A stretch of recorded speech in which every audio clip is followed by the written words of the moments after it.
ফিরে এলাম বিরতির পর। নজর রাখবো খেলার খবরের দিকে।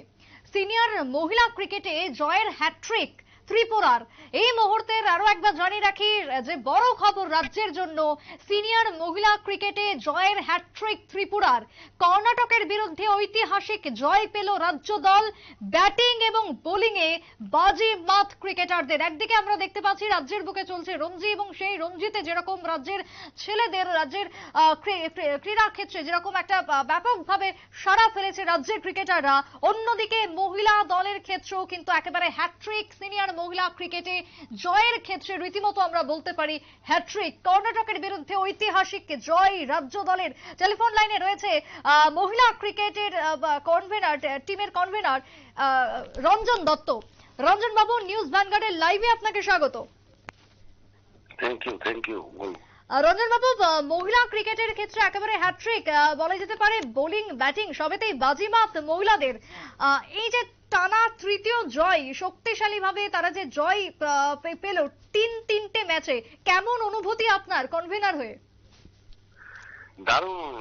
দারুণ, মানে ভাষায় বোঝাতে পারবো না।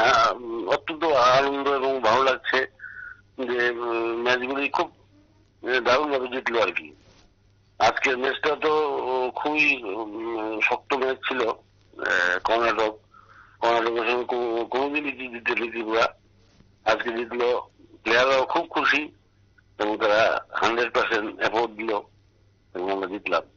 রঞ্জন বাবু, যেহেতু আপনি বলছেন যে আজকে শক্ত ম্যাচ ছিল, তাহলে কি প্রতিপক্ষ আমরা ধরতে পারি যে আজকে যথেষ্টই টাফ ছিল? যথেষ্টই টাফ ছিল, কারণ ওদের দলে ইন্ডিয়া টিমের প্লেয়ার আছে, অনেক ভালো টিম। আমাদের টিমও খুবই ভালো। আজকে অন্তত তাদের থেকে অনেক ভালো আমরা খেলেছি। রঞ্জন বাবু, মিজোরাম, বিহার, কর্ণাটক তিনটে জয়, এরপরে কোয়ালিফাইডের সম্ভাবনা কতদূর থাকছে? আমাদের খুব আশা এবার আমাদের কোয়ালিফাই আমরা করতে পারবো, কারণ পরশুদিন যে ম্যাচটা আছে বিদর্ভ, ওটাও খুব শক্ত। কিন্তু আমরা একটা করে ম্যাচ এটা বিশ্লেষণ করছি এবং সবাই একটা জিনিস, যে জায়গায় ব্যাটিং বা বোলিং বা ফিল্ডিং সবকিছুতেই মানে 100% এফোর্ট দিচ্ছে। আমরা আশা করছি আমরা কোয়ালিফাই করবো।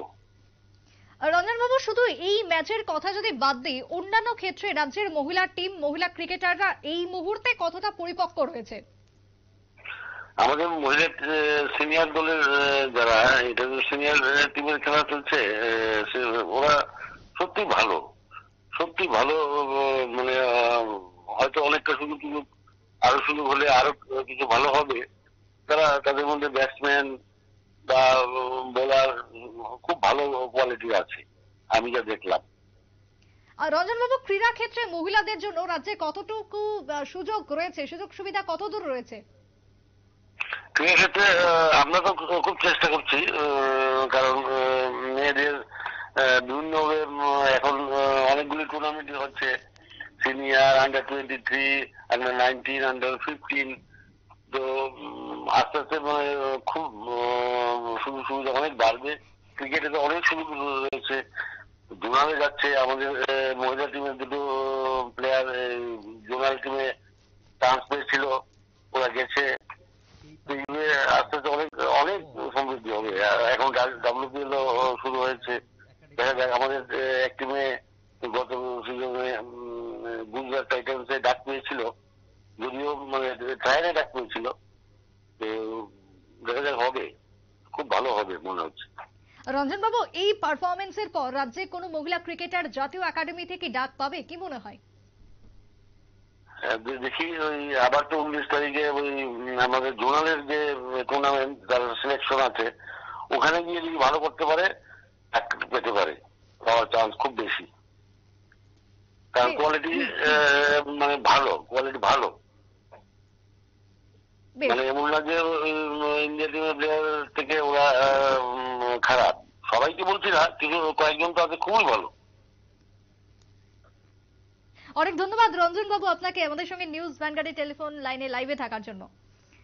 ধন্যবাদ, থ্যাংক ইউ। ধন্যবাদ। কথা বলছিলাম আমরা মহিলা ক্রিকেট দলের কনভেনারের সঙ্গে এবং তিনি কার্যত আশাবাদী রয়েছেন আগামী দিনে দল কোয়ালিফাইড করার ক্ষেত্রে। তবে এই প্রথম টানা তিনটে ম্যাচে রাজ্যের মহিলা দলের জয় এবং আগামী দিনে যে দুটি খেলা রয়েছে তার মধ্যে যদি একটিতেও রাজ্য দল জয়লাভ করতে পারে মহিলা দল, তাহলে নিশ্চিতভাবে তারা কোয়ালিফাইড করবে। যদিও সেই ব্যাপারে আশাবাদী রয়েছে এবং রাজ্যের মহিলা দল যথেষ্ট পরিপক্ক রয়েছে বলেই মনে করছেন কনভেনার রঞ্জন দত্ত। একটা ছোট্ট বিরতির পর ফিরে আসছি, সঙ্গে থাকুন।